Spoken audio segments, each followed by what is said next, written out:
আসসালামু আলাইকুম। আমার লনটা আজকে রিপেয়ার করব।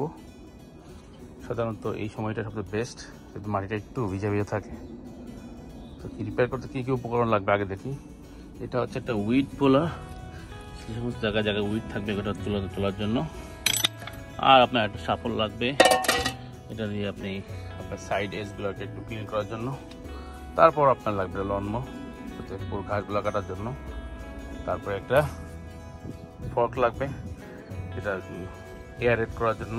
তারপরে একটা আর্চারিন লাগবে, এটা দিয়ে মরা ঘাসগুলো বের করার জন্য। তারপরে ফাইনাল যেটা লাগবে সেটা হচ্ছে সিড দিতে হবে। এখানে সিডটা দেওয়া, যেখানে যেখানে গ্যাপ আছে সিডের জন্য। আর এটা হচ্ছে সমান করার জন্য। আর অফকোর্স যেহেতু বড় কাজ, মাটিটি বহন করার জন্য একটা ট্রলি থাকলে ভালো হয়, নিজের উপরে চাপ কম থাকে। এই উপকরণগুলো যদি আপনার কাছে থাকে তাহলে মনে করেন যে কাজ খুব সহজ হয়ে যাবে ইনশাল্লাহ। চলুন আমরা একসাথে কাজটা করি। এবার সামারের শুরুর আগে এই সময়টা একটা বিশেষ কাজ করে ফেলি, তাহলে বাগানটা হাফ কাজ এগিয়ে যায়। সেটা হচ্ছে লনই বাগানের সৌন্দর্যটাকে শোভাবর্ধন করে। আজকে আমি লন নিয়ে একটু কাজ করবো, ভাবলাম শেয়ার করি। প্রথমে আমি ঘুরে ঘুরে দেখবো যে এখানে এই যে উইডগুলো আছে, এরকম একটা ছোটো ছাগল পাওয়া যায় কিনতে, খুবই সহজে ওঠানো। দেখেন শীঘ্র সে উঠে যায়।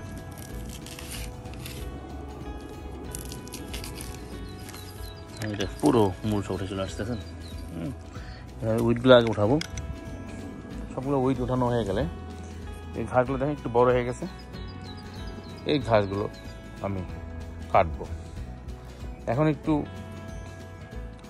বেশ উপরে বড় সাইজে কাটবো, বেশি ছোটো না বেশি বড় না, আস্তে আস্তে ওদেরকে চাপ দেবে। একবার যদি আমি একবারে টাক করে ফেলি তাহলে কিন্তু গাছগুলা খুশি হবে না।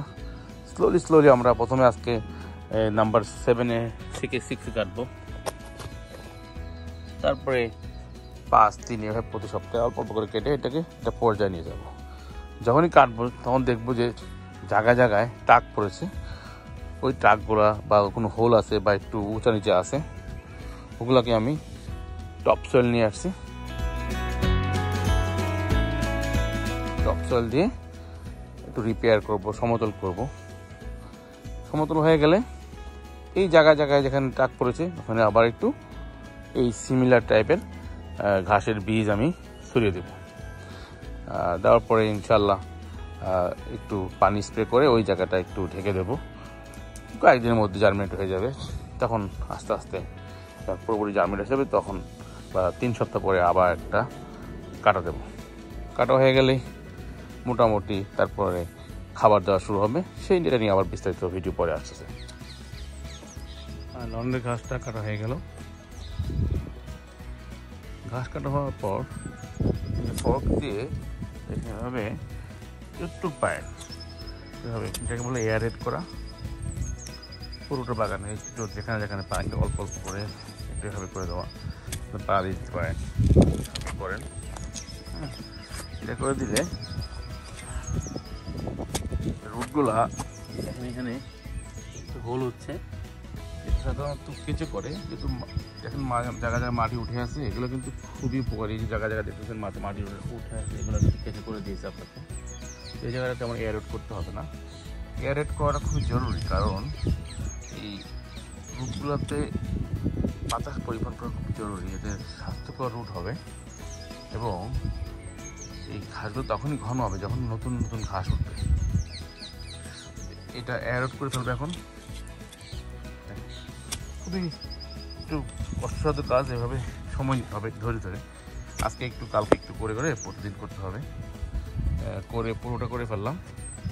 এয়ারেট করা হয়ে গেলে আপনি এখন যেখানে যেখানে প্যাচ আছে বা মাথার টাক আছে, যেমন এই জায়গাতে একটু টাক পড়ে গেছে, ঘাস হয়েছে, এখানে আমরা এই টপ সয়েলটা একটু দিয়ে সুন্দর করে ভরাট করে দেবো। দেখেন এভাবে দিয়ে এইভাবে সুন্দর করে একটু পাড়া দিয়ে এটা বাতাসে না যায়, বেশি করে দিয়ে এখন আপাতত, কারণ এটা দেবে যাবে।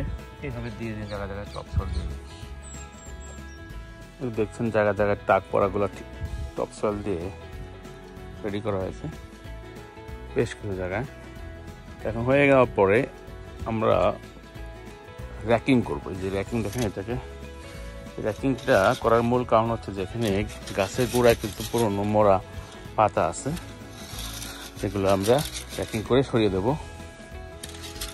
র্যাকিং করে সরিয়ে দেন তো এখন তাহলে সে আবারও এখানে জায়গাগুলোতে জায়গা আছে, যে দেখাচ্ছে একটু স্পেস আছে যেখানে আমি বীজ দেওয়ার পরে বীজ উঠতে পারবে।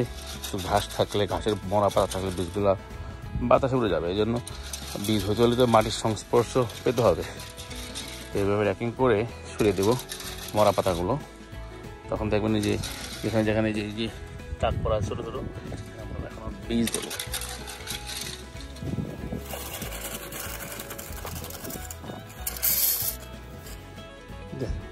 কতগুলো এগুলো মরা বা অতিরিক্ত পাতাগুলো চলে আসছে টানের সাথে।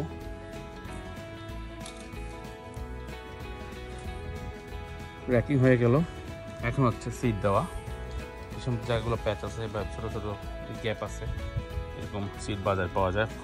যে সমস্ত জায়গায় কম আছে ওই সমস্ত জায়গায় ফিল আপ করার জন্য খুব ভালো লঞ্চ সিট। আমি কত কয়েক বছর ইউজ করতেছি সেটা।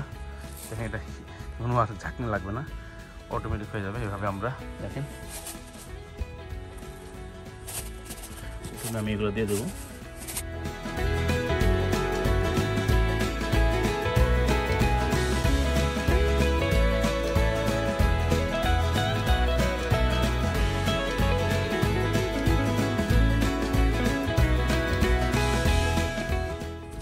এই মুহূর্তে পানিটা তেমন লাগবে না, কারণ মাটিটা অলরেডি ভিজে আছে। একটা জিনিস খুব সতর্ক থাকতে হবে, পাখি সম্ভব হয় ঢেকে দেওয়া, ঢেকে দেবেন। একটু মাটির সাথে মিশিয়ে দিলাম, সম্ভব হয় মিশিয়ে দেবেন, তাহলে পাখি থেকে কিছুটা তো বাঁচা যাবে।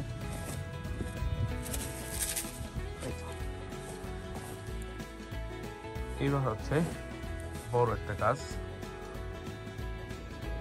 এখন যে কাজটা করছি সেটা একটু কঠিন। এটা এই মুহূর্তে মাটিটা নরম, রোল করলে খুব সমান হবে। এই রোলিংটা 2 সপ্তাহ পর করা উচিত। আর প্লাস এই যে বীজগুলো দিলাম আমরা, বীজগুলো এমনভাবে মাটিতে লেগে যাবে, দেখেন পাখিটা একটু করবে না, তারপর যতটুকু সেফটি হওয়া আর কি। সুন্দর রোলিং হতে দেখেন।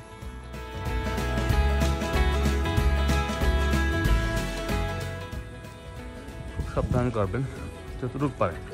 আমি একদিনে করেছি বলে আপনি একদিন করবেন তা না, আস্তে আস্তে করবেন যখন যেটা সম্ভব হয়। আর একটা জিনিস সতর্কতা থাকতে হবে, সেটা হচ্ছে যে আমাদের বোনরা যখন বাগানে আসবেন, লনে আপনাদের যে হাই হিল করে না ঢোকাটাই বেটার, কারণ এটাই কিন্তু অনেক ক্ষতি করে বাকি লনের। তো আপনাদের লনে হিল নিয়ে গেলে মাটিটা দেবে যায়, তখন অসমতল হয়ে যায়। আর যতটুকু পারি যখন বৃষ্টি হয়, কাদামুক্ত হয়, তখন না হাঁটাই ভালো, মাটিটা দেবে যায়।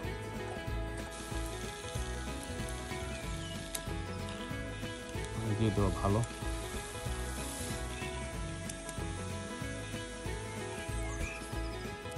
এই তো হয়ে গেল লন রিপেয়ার। আশা করি আপনাদের উপকার আসবে। আস্তে আস্তে করে কাজগুলো গোছাচ্ছি ইনশাল্লাহ, দোয়া রাখবেন।